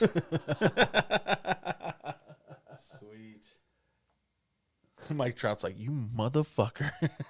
Good for him, bro. I mean, it sucks USA lost. Don't get me wrong. Yeah, for That's sure. Our team, but That's our team, definitely. But Otani's one of my favorite players right now. that's pretty cool. Yeah, that was pretty cool. That's the kind of shit he needs for people to give him his props, dude. Yeah. Still doesn't get the right credit, dude. He really. doesn't. He doesn't. His card prices don't represent like what he can do and what he's doing. Ridiculous, bro. He's throwing 102 miles an hour against fucking Mike Trout to close out the game, dude. Yeah, That's dope. they brought him in to save the game. Fuck yeah, dude. Dude, they're sad, bro. Yeah, they thought they had a chance, and dude, they won it last time, so we'll see. Yeah. Japan wins. I wish it was a little easier to watch and a little better advertised, bro. You know, Yeah, for for how sure. fucking dope it is. Like nobody's really talking about it. You know, Not like, really, bro. That's true. I don't hear about it on ESPN all that much. A little bit. There's like little snippets of it, but it's not like I hear as much about spring training. You know. Yeah. I don't know. Yeah, WBC is pretty sick, and the card prices kind of reflect. Like there was a gentleman that played for Japan that's had him a good series, and he has a couple of small cards that are going up, like some Bowman first. That's cool. So like I mean some of the guys, Trey Turner's cards have been making a little bit of moves. He's been having a pretty big tournament, so that's cool that the cards are kind of reflecting. Yeah. But yeah, WBC, you heard it here first. Japan wins. Yep. Better hurry up and get this sucker out. Just go hit sand as soon as you get home, dog. Yeah, for sure. But we talked enough about that. Yeah. We'll move on. Our second topic under the sports element is about, I saw a power ranking, dude, about the NBA power rankings, and it fucking drove me insane. It's CBS's NBA top 10, and I don't normally pay attention to power rankings, but my Nuggets got straight disrespected, and I wanted to put it on the pod, tell everybody to go fuck themselves. Number 10. Honey, go fuck yourself. Number 10 on the list is the Miami Heat, which is solid. I would say they're about there. Number 9, they have the Clippers. They picked up Westbrook, which probably should knock them out of the top 10 because Westbrook's a fucking detriment to any team. And they have the Nuggets at number 8, bro. What a slap in the fucking face. What a slap in the face. I mean, I get the last few games, was a little rough, but We've had a little rough patch, but we're still the number 1 seed in the West, bro. Yeah, right. That's just That's how far ahead we were, and that's how well we've been playing. that's just disrespectful. Number 8, bro. Get the fuck out of here. Number 8. I couldn't believe it. Like I looked at it and it showed the top 3 first, and I didn't see the Nuggets. I was like, oh, surely they're 4 or 5. Yeah. No, nope. Yeah, there's at least 4 teams there that I would say don't deserve to be ahead of them. Absolutely. I would say 6, Yeah. maybe. Number 7, they have the Celtics, which Celtics have been great all year. They've hit a skid. They've also been losing recently as well. So I could see why they marked them down, but down to 7, even that's disrespectful. Yeah, The that's Celtics rough. should be a top 5 team in the NBA. Number 6 is the Grizzlies, who the Nuggets have fucking owned. Yeah, they should be more like 9. Mm-hmm. and especially with all the Jaw shit going on. Yeah, You I'd know? almost even put them all the way down to 10. Yeah, for sure. And the Heat higher. Right. I would too. Knicks at number 5. Knicks have been hot. They've been playing really, really strong. They also did beat the Nuggets. So I understand the Knicks kind of moving up. They're playing great. But number 5? Yeah. They got the Cavs at number 4. Cavs are strong. They have a good young base, good young core of players. I don't know if I'd put them ahead of the Nuggets either. The Kings at number 3. They've been playing great. De'Aaron Fox has been having a fucking monster season. I would say the Kings deserve to be in the top 10, but number 3 is a bit ridiculous. Number 2, the Milwaukee Bucks. I'm fine with that. Bucks have been playing out of their fucking minds. Kind of hard to argue. Giannis has been playing out of his mind. And they have the 76ers at number 1. And the Sixers have been the hottest team in the league. They've been playing. I think they've won like 12 in a row, some crazy number. So, all right. Power rankings are supposed to be like today. Right. You know, so. Right. So, all right. But I don't know, dude. What do you think? Yeah, no, there's definitely, Nuggets need to be moved up at least 4 or 5 spots. Mm-hmm. I'd say top 5 somewhere for sure. The Celtics, I would still put higher. Grizzly, I'd put lower. I mean, agree with almost everything you said. Knicks, I would even say 6 or 7. Yeah, that's about right. Yeah. The top 4, whatever. You could kind of, I could kind of see why people would put that. Yeah. For the most part. Yeah. Do I completely agree with it? Not necessarily, but I can live with that. Right. Right. It's not egregious. Yeah. Yeah. Yep. Number 8. It's like, yeah, I don't know. We have the best player in the NBA right now. He's working on his 3rd straight MVP. Number 1 seed in the West. But he a honky. You think that's why, bro? Kind of. Dude. Not to like make it racial or whatever, but like I don't know, man. It's hard to say. I mean, Perkins is going crazy about that kind of shit, so I'm sure there's some sentiment about that. I'm sure it factors in. It's not. I wouldn't say it's the whole reason, but it's definitely part of the reason. yeah. There's a lot of haters about that kind of stuff in the NBA, and that kind of sucks, bro. Yeah. I don't know. I hate to say that, but It feels like it a little bit, huh? It's kind of hard not to like have it. It part feels of like it a little bit. Yeah. And Jokic has been playing. He like through the stretch where they've lost some games. He's been playing fucking better. He's been scoring in the mid to upper 30s. He's been still continuing getting his triple dubs. They did win this last game. They beat the Nets. So, dude, I don't know. There's a lot of East Coast bias too, especially with basketball. True. So like a lot of the bigger like And the Philadelphia, Nuggets have literally never done a single fucking thing. they've never done a thing. So until you do, you're gonna get fucking disrespected. Yeah. It's true. But CBS, I wish I had more hands so I could give those titties 4 thumbs down. Yeah, I think most of the teams are probably right. The order's definitely out of whack. yeah, You I know. would say so. Yeah, I switch a few things around. Yeah. Those are the top 10 best teams right now. Yeah. Yeah, I would agree with that. Absolutely. We got, I think the Nuggets have 12 more games, I want to say.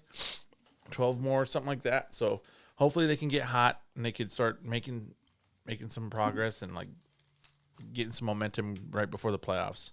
Yeah. But we in Colorado, so we love our Nuggets, so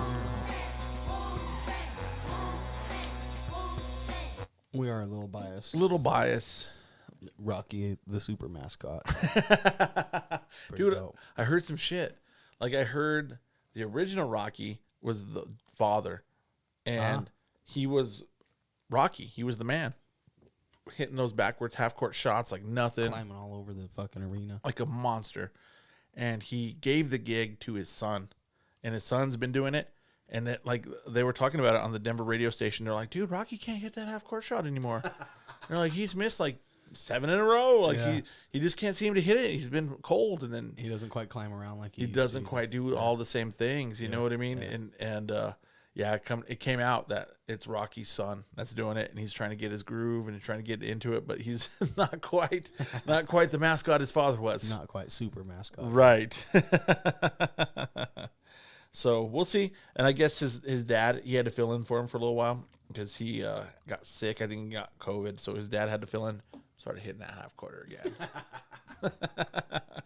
That's funny. Yeah, for sure. But is it that time, dude? I think we need a quick break. Oh, shit. Can we get a motherfucking moment of silence for this small chronic break? That's what they're supposed to look like. That's a little. I mean, it still looks tiny on camera, but that's pretty big, bro. With the glass crutch on there. Little club right there, little baseball. Nice little hog leg. That one I had a couple weeks ago was like toothpick. I hope your dick's bigger than that, man. What's that from? You remember? That's Up in Smoke, isn't it? Yeah. Yeah. He's digging around his pocket. He's trying to find his joint. He's like, oh, no, that's my dick. Oh, yeah, that's my dick. He pulls it out and it's a fucking toothpick. It's all fucking bent and fucked up. I hope your dick's bigger than Dick's that, bigger man. than that. Damn, dude. That's fucking awesome. Classic line. Classic Cheech and Chonger. It's taking a second to kind of light up. Is it going? Yeah, it's puffing. Yeah, that's gonna be about a 3-pod joint right there, I think. I think you're right, especially with my fucking lightweight ass. So yeah, I don't know. We're gonna have to say, let's get it on, because we got cut off of the. We got cut off from our fucking normal intro. We can't do it anymore. I think they're gonna go after us for Dr. Dre or anything. I don't know. We'll see. We shall see. But we got demonetized, even though we're not really monetized on YouTube yet. But we got a little ding for having Bruce Buffer on there. And you said it. You said that they come after that shit pretty hard. So we're like, oh, fuck it. We'll just keep going until they shut us down. Well, they shut us down. Yeah, I mean, I don't know. Is there a way we can go back and edit that part out and then We can. re-release it or something? Maybe We can, but I mean, Is it even worth? not really. It doesn't matter at this point because we're not monetized anyway. So like, you have to have a Or certain. archive those ones so that people don't listen to them and they would listen to the other ones instead. Yeah. To build up their other views at a certain point. Maybe. Once it matters. Once it matters, yeah. And it gives you the option, like when it flags you and it says you could just delete it right here with this button. And I was like, no, I don't wanna. Delete the whole episode? No, just that part. Oh, really? Yeah, just that part. But it would make it not make sense. It would be kind of weird. So I was like, no. Can we say it? I don't think so, dude. I'm good, bro. I'm pretty sure you're not supposed to even say it. So we'll go. It's time. It is the correct hour of the day. No, well, the original one was Big John McCarthy, who was always the ref forever, and he was like, "Let's get it on." Oh, I remember that. Yep, I do remember that. So maybe we can find that one. Maybe he don't care about it. Let's do that. We'll do that until they shut us down on that shit. So let's get it on. Goddamn right. Yeah, for sure. So this last Saturday, the UFC they were early fights because it was in London. So there was some early action. I want to say the main event probably started at, I don't even know, 2:00. I was out of town. Took Mom Dukes up to Cripple Creek and Oh, that's cool, dude. got out of town for the day. Went and lost some of my sports card money up in Cripple Creek at the tables and shit. So lost a little gambling up there, but that's all right. Spent a few $100. Had some lunch and shit, and Yeah, that's cool. got out of town for the day. But it was pretty decent time, so I missed out on that pay-per-view. But it was UFC 286 in London. There was a few. It wasn't the biggest pay-per-view ever. Marvin Vettori decisioned Roman Dolidze. I'm not positive. Polidze? I'm not sure how to say his last name. So there was Marvin Vettori. He's been kind of hit and miss, but he's a guy that I had kind of been following and hoping that he would do well. He's actually had a title shot, so He's bouncing around. Jennifer Maia defeated decisioned Casey O'Neill at women's flyweight. Casey O'Neill was pretty much kind of the women's chase for as far as rookies went in the new product. Yeah. Now she's going to be 9-1, and right away everybody hates her. Right. She lost. sucks. I don't want that fucking card. I mean, which is not fair, but it's hype. Hype is always what sells. Yeah. Hype has been killed. She comes back, wins a couple more. You know, she can regain that. Yeah. But right now, it's been a little derailed, that hype train. And then the lightweight, there was a war between Justin Gaethje and Rafael Fiziev. Fiziev is also rookie in these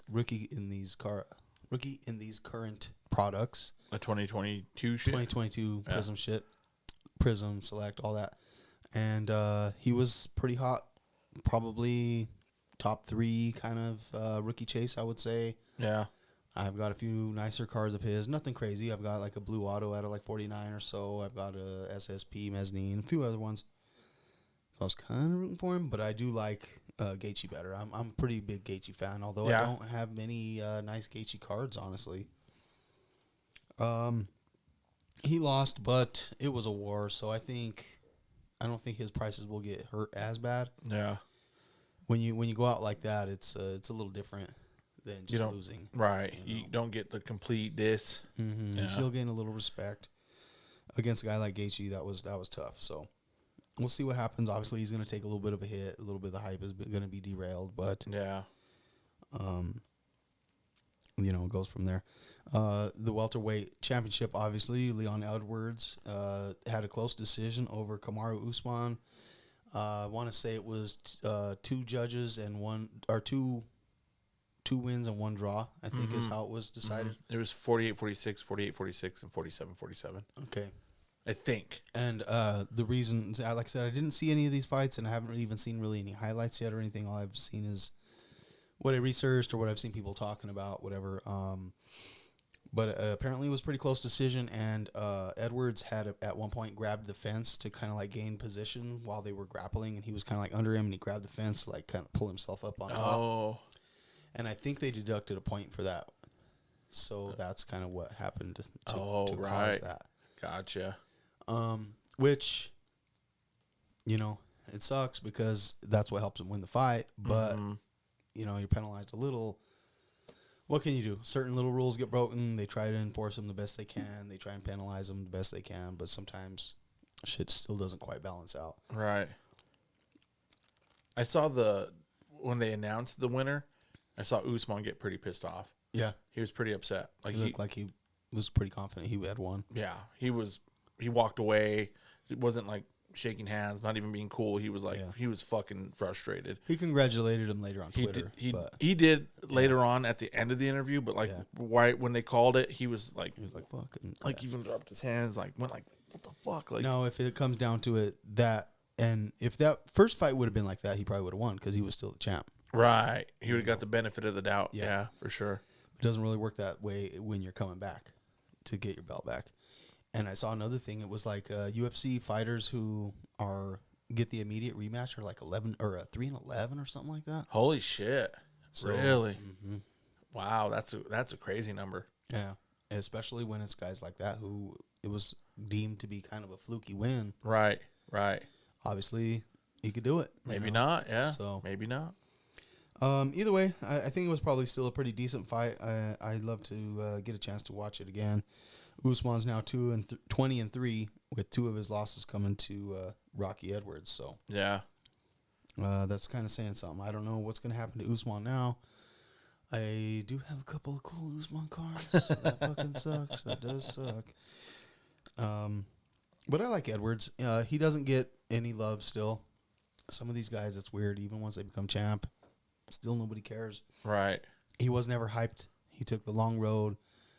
He had some losses along the way. He had some decision wins along the way. He had what most people deem to be a fluky win to get the championship. He had what wasn't the most exciting championship defense. So people don't care. Yeah. It's not always about how good you are. It's about how exciting you are, how hyped you are. Or right. And how you win. How you win. how you conduct yourself in the interviews afterwards. Like a lot of shit like that matters. So Yeah. that's the thing now is so Colby Covington showed up to be the backup. So a smart thing that UFC has been doing now over the last, I don't know, year or two, especially for the championship fights, they'll bring in a spare fighter for these championship fights, and they will have him as a backup in case somebody gets hurt, sick, last minute, can't fucking go out. They can still have the championship fight. So they had Colby Covington come backstage, basically, Right. cut weight, be ready to go in case one of these two guys wasn't able to go, sign the contract so that he could be the replacement, and he would get like an automatic title shot just for like showing up. Just for being that dude that will do that. Just for showing up and cutting weight. Huh. To probably not even fight. Right. So Right. essentially, since he obviously wasn't needed, now he kind of gets like the next title shot. He gets the next chance at it. Which is kind of cool and respectable because nobody else is willing to go and do that. Right. You know, especially a lot Train of these and- big timers. yeah. They're not going to go and just be ready to go and fight somebody on a whim and somebody who they haven't trained for or studied or anything, you know. Mm-hmm. So it takes some balls to do that. Yeah. But a lot of people are mad because he's kind of like skipping over people To get that. a title shot. now. Oh, right. Okay. So he doesn't quite deserve it. He's been right there several times. He's fought Usman before. Usman ripped his fucking jaw off practically. Really? And he's had some exciting fights, and he's an exciting guy, and he's the kind of guy that's always in the news. He's always saying shit about Trump to keep himself. You know what I mean? Right. He's one of those. You know, He's playing the mega card. he does anything he can to stay in the news and shit. But whatever, that's smart. That's what's going to put money in your pocket in this game. Yeah. It's what's going to get you title fights when you don't quite deserve them. Right. People either want to see you win or they want to see you get beat up. You're the heel or the fucking like good guy. Yeah. Yeah. You're some people's hero and you're some people's villain. Right. So everybody wants to see that. Mm-hmm. I want to see it. You know? Yeah. So like I said, there's some guys that are butthurt about it, but that is, you know, it is what it is. He kind of earned it by doing that. So, That's a big sacrifice, dude. and it's not Yeah. always about who earned it or who deserves it. It's about UFC sells a product. Their product is fights. They want to put out what people want to see. The fights that are going to make the most money or sell the most fights is going to be shit people wants to see. Right. People want to see the hype. So it's not always about who has the best record. That's part of it, you know. Which is kind of cool, honestly. It's one of the things I like about UFC is that they will do that. And they will do shit like have a guy ready to do a backup fight in case so that we don't like disappoint our fans. That's cool as fuck, bro. Yeah. Especially a guy like that, you know. Yeah. That's pretty dope, dude. Got to say. Yeah, so, you know, there's a few, and that division is so mixed up right now after Usman lost. He beat everybody and then lost, and so now everybody's just kind of like, well, it should deserve the shot, you know, and it's like full of all these guys that are like Bilal Muhammad, Kobe, I'm trying to think who else. There's at least one other guy that's like pretty much right there. Hamzat was in that division, but he couldn't make weight, and so now he's moving on to medium, or to middleweight, I think, now, so I doubt he's going to, I don't know. Everything's all tangled up now. See what happens. It's going to be Colby versus Colby versus Edwards, except for now Edwards kind of came out and said that Colby doesn't deserve a shot. Really? And so he's basically saying he doesn't want to fight him, and he's the champ, and he should kind of get to pick who he defends the belt against, and blah, blah, blah, which he kind of should have a little say-so in it, I guess. But if UFC forces the fight on him and he doesn't sign the contract, they're just going to strip him anyway. And then they're going to have another interim and yada, yada, yada. And Right. we'll see what happens. I'm guessing Colby and Edwards will fight because that's kind of the fight to make right now. Yeah. Nobody really, Edwards doesn't really have like rivalries or like fights that are going to sell a bunch, you know what I mean? His biggest rivalry fight, I think, was against Diaz, Nate Diaz, who's gone now. Right. So he had a fight against Diaz where he pretty much won against Diaz the whole fight, but then Diaz just destroyed him for like the last 2 rounds. I think it might have been a 5-round fight. I don't know. Diaz destroyed him for like the last 2 rounds and beat the fuck out of him. He was like wobbling, bro. He was like standing there like freaking like a cartoon seeing freaking birds. And Diaz just couldn't quite fucking knock him down, bro. And if he Yeah. would have just hit him one more time just right, he would have fell down and it would have been over. But he was like cross-eyed, standing there. And Diaz just couldn't quite. But he lost the fight because cards. Right. It was like 3 rounds to 2. Right. But he won. He fucking did way more damage in those 2 rounds. Right. Don't matter. 3-2. 3-2. Damn. So, that would be like the true fight to me, but he's gone. So Yeah. Yeah. we'll see what happens. I'm guessing it's gonna be Covington and Edwards, and then they'll go from there. Usman's gonna still be right up in the mix. Masvidal fights in that division. He's kind of been, I don't know, in and out. He's gonna be fighting. Who the fuck is he fighting? He is scheduled to fight. I can't remember, but he's gonna have to win that fight, or else he's. That's kind of it. Yeah, he's Yeah. lost a couple now. He's lost maybe 3 out of his last 4. He's bordering irrelevance. Right. Right. He did some really cool, really exciting, really awesome shit. But if he doesn't figure it out, he's toast. he's about done. He's gonna end up in Bellator or something like that. Right. Right. Which is fine. They need some exciting. He's exciting, but. So that's about it for that. Then next week, UFC on ESPN. So that'll be on regular cable ESPN. So that nice. You won't even have to have it's not a fight night, so you don't have to have the ESPN Plus, no subscription, no pay-per-view, no nothing. It'll just be on regular TV like a football game would be on ESPN. Yeah.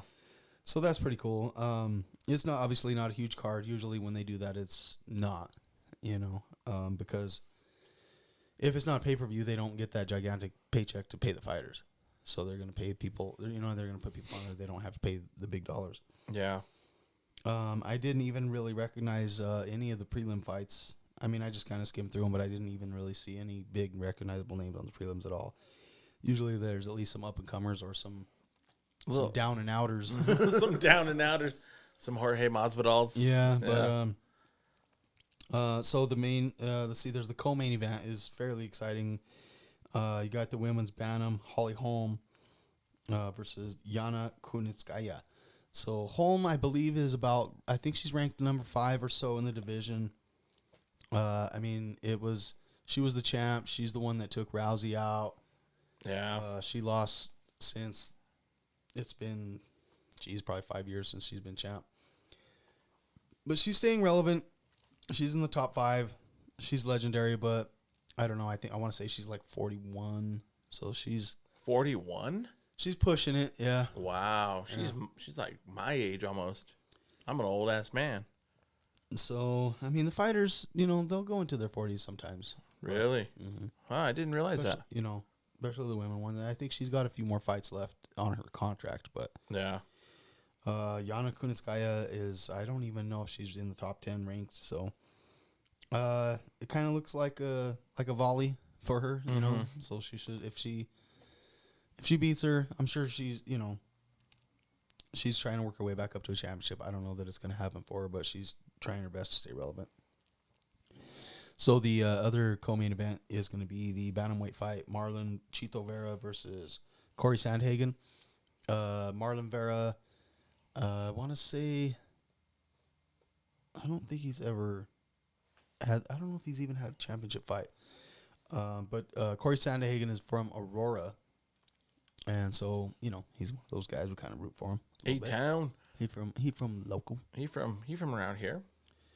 But Chito Vera has fought O'Malley, and I think that's the fight that O'Malley hurt his leg and fell and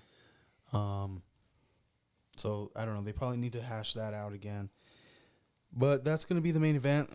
Nothing. It's not like a gigantic thing. It's not like either one of those guys is super in contention. They're close. Yeah. Either one needs to win this to be considered for any sort of title fight or anything like that. But I don't think whoever wins this is necessarily going to get the next shot or anything like that. So yeah, not a ton of implications on these fights. There should be some nice fights, but not a whole bunch of storytelling to go along with it. Yeah, for sure. Other than that, that's about it for now for the UFC and shit. So cool. Right on, brother. Thank you for your little UFC insight there, man. I learned so much about UFC doing this pod with you, bro. Yeah. It's gotten me back into it way more. I was pretty sad to not get to watch them this week. Yeah. Kind of sucked. And, it's tough because there's so much about the UFC that it's hard to talk about because if you don't follow it, you're not going to get it. Yeah. And so for me to, blab on about a bunch of people that half these people have never even heard of is kind of... So we just talk about who's fighting and what's coming on and who I'm excited to see, whatever. I don't get all in-depth. It's not like a UFC fucking show. For sure. But For sure. we try and add that a little bit. Yeah, for sure. And Jeremy's, you've been like the guy that at the shows that has all those cards and Trying to be the UFC guy. Yeah, you're the local UFC guy, and you're getting pretty good little traffic coming through with the UFC stuff. So I just got to keep the inventory up. It's just that's a little bit tough because there's not a ton of guys here to buy that stuff off of. The guys that are here, they want to buy it. They don't want to sell it per se yet. Yeah. And so I have to try and find deals either on eBay or online and try and reflip it like that. But if I get it off eBay, well, now those are the comps. So right, I just bought it for you the know comp. how that goes. I do, for sure. But if it's rare, that doesn't matter as much. Yeah. Some of the older Topps stuff. You buy it for $40, and if there's not another one for sale for another couple weeks, you can charge $60 for it if you want. You might not get it, but you can try. You can definitely throw it out there. Yeah, for sure. Cool. Right on, man. That's all I got for the pod. You got anything else you want to hit up, my brother? No, I just like I said, next time we do a giveaway, you guys better participate. Or I'm gonna beat some ass. Our show is coming up. This upcoming Saturday. I forgot to pump it. Oh, duh. We gotta pump it so we can dump it. We got to pump. I guess we do sort of have our next giveaway semi-planned. Oh, that's right. We do. It looks like we have a little Cardsmith's currency box. Cardsmith is a card manufacturer. They're new. They're putting out some cool stuff. We've talked about them a little bit before. They're doing a Golden Girls set and Bob Ross. Yeah, that was in the plans. I don't know. Well, see, they had the Kickstarter or whatever for the Bob Ross, and I went and I put down like $50 or $70. I don't remember how much I put on it because you were supposed to get like some packs and all that. Apparently, that didn't fill. Oh, so it didn't go through. So I don't know that necessarily means if they're going to stop and not do it now, or if they just didn't get that funding that they were asking for. Right. So. Well, we'll keep an eye on it. Hopefully, it's still in the works because that would be super dope. Fuck yeah. I would definitely buy some Bob Ross cards. Yeah. I 100% would.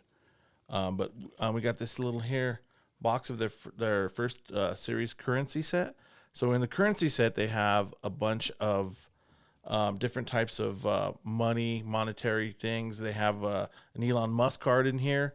They have some short print Elon Musks. They have some Nikola Tesla cards. Yep. There's all the currency. There's silver, Bitcoin. Right. There's different coins and shit. They got a Satoshi card, the guy who invented Bitcoin.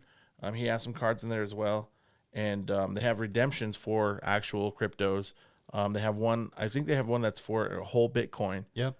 And they have some for Ethereum and for Doge and a few of the other coins.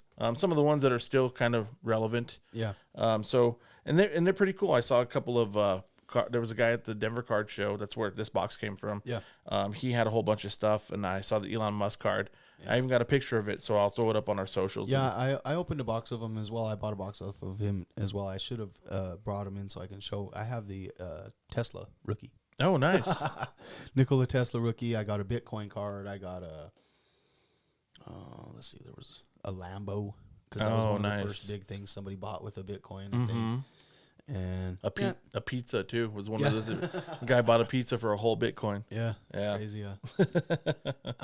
But they're cool, and I don't know if they're worth a ton, but even the ones that I have, they're worth a few bucks each.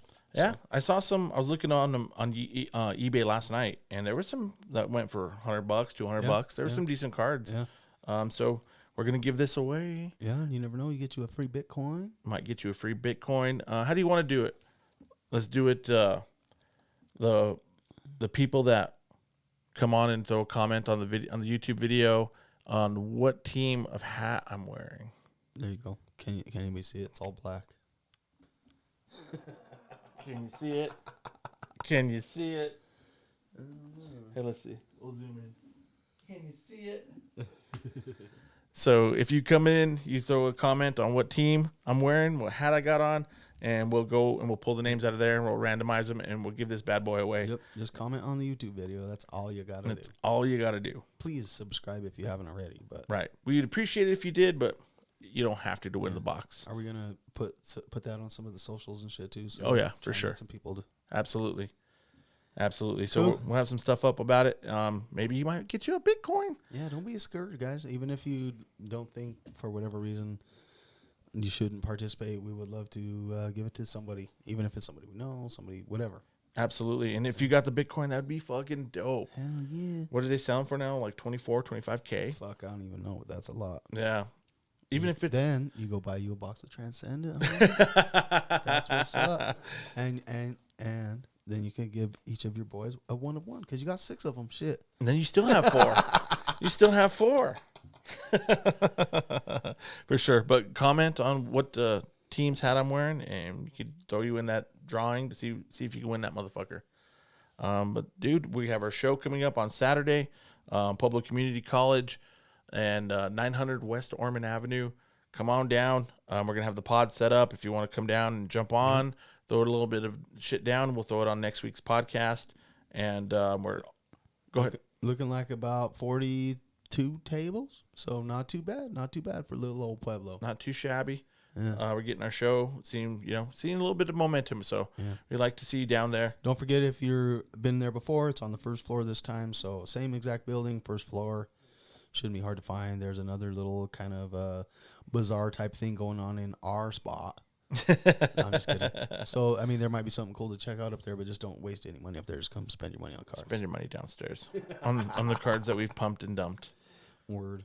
For sure. Oh, speaking of pumping and dumping. Oh, you got a little pumpy? Yeah, I mean, I'm just going to do a quick little show and tell. All right.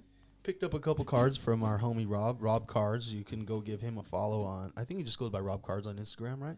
On Instagram, I think he's like Baseball Dad or something like that. Okay, on IG. Rob Cards on Facebook, Baseball Yeah. Dad on IG. Homie of ours, been listening to the pod since pretty much the get. Yeah, One, he's one of the first people who ever reached out and messaged us or any of that stuff. Yeah, So for sure. He's a day one for sure. we finally ended up going. I finally ended up making an actual card deal with him. He posted a little lot for sale. We kind of made a little deal on that action. I just thought I'd show a couple of my favorites that I picked up. Nice. So, the boy who just won the World Baseball Classic, Oh, little O Twizzle. little O Twizzy, SGC 10. That's the. It doesn't say refractor, so they must all have the refractor design to them. The Chrome do. Yeah, 2018 Chrome, 83 Topps design. So it's a refractor. It don't say it on the label. You can get the same card in Flagship that isn't chromed out. But gotcha. in Chrome, they all look like that. Pretty dope. It may be a crack and crosser over to PSA just because I don't know. It looks pretty clean, but I don't know. That's a risky gamble. It has worked out for me once going from PSA to SGC. Yeah, for sure. So we'll see how that rocks. And then the guy he just struck out. Oh, yeah. Coincidentally, these are the 2 cards that I brought. Damn, that's crazy. I know, right? Damn. How weird that it worked out that way. Mike Trout rookie, 2011 Bowman draft. It's just a PSA 9, but these slightly older cards, borderline vintage. I mean, what is the definition of vintage? Like 25 years? 25 years, like I that? think. So Yeah. it's getting there. It's getting close. Who can say no to a Mike Trout rookie though? I've never had one. So Yeah. pretty cool. And probably the best one of this package. I do have another package still coming. Best card in this package is probably, I don't know, between this and the Trout. Probably this still. This is the 2018 Panini Prism Josh Allen rookie with an on-card autograph authenticated by Beckett. That's sick, dude. So that's pretty dope. It's on-card rookie auto, blue ink. It's pretty sick. So these will probably be available at the Pueblo show. If they don't get slanged up there, then I'll probably rock them up to Pikes Peak and onto the Denver show, and everywhere else they'll be following me around. So you know me, up and down I-25. Yep, I-25 sports cards. So we'll Absolutely. be slanging them cards. I still have a Jamar Chase Red Ice on card auto, just like this. Beckett Authentic, but it's not on a slab. Nice. Coming. So I'll show that off probably next week if I haven't sold it by then. Yeah, for sure. That's sick, Some pretty dude. dope stuff. I appreciate you there, Mr. Rob, and always appreciate the support. What hat am I wearing? What hat am I wearing? It rhymes with eels. It rhymes with Electric eels. rhymes with Ruffalo Stills. No, you got to go watch on YouTube. But yeah, so that's what's up. And one of these days, maybe we'll kind of throw down with the old Rob cards and Yeah, shoot the shit with him. absolutely. That'd be dope. He runs a really awesome page on Facebook too. That's Legends. He's got Legends. So Yeah, and he's always got the lineup on those in-person autograph sessions too. So yeah, he does for sure. he's always, if you're looking to get like some Jamars or something like that signed, he's probably your guy. Yeah, absolutely. We fucking shout you out, Rob. You the man, brother. Word up, homie. Absolutely. Appreciate you, dog. For sure. But like I said, that's all I got for this week, brother. But we just want to thank you guys for giving us a little bit of your time and listening and checking us out on YouTube and writing in, trying to win that currency box. Yup. And we appreciate every motherfucking last one of you guys. Hell yeah. We'll see you at the next show. Yeah, thank you for listening, guys. Peace. Peace.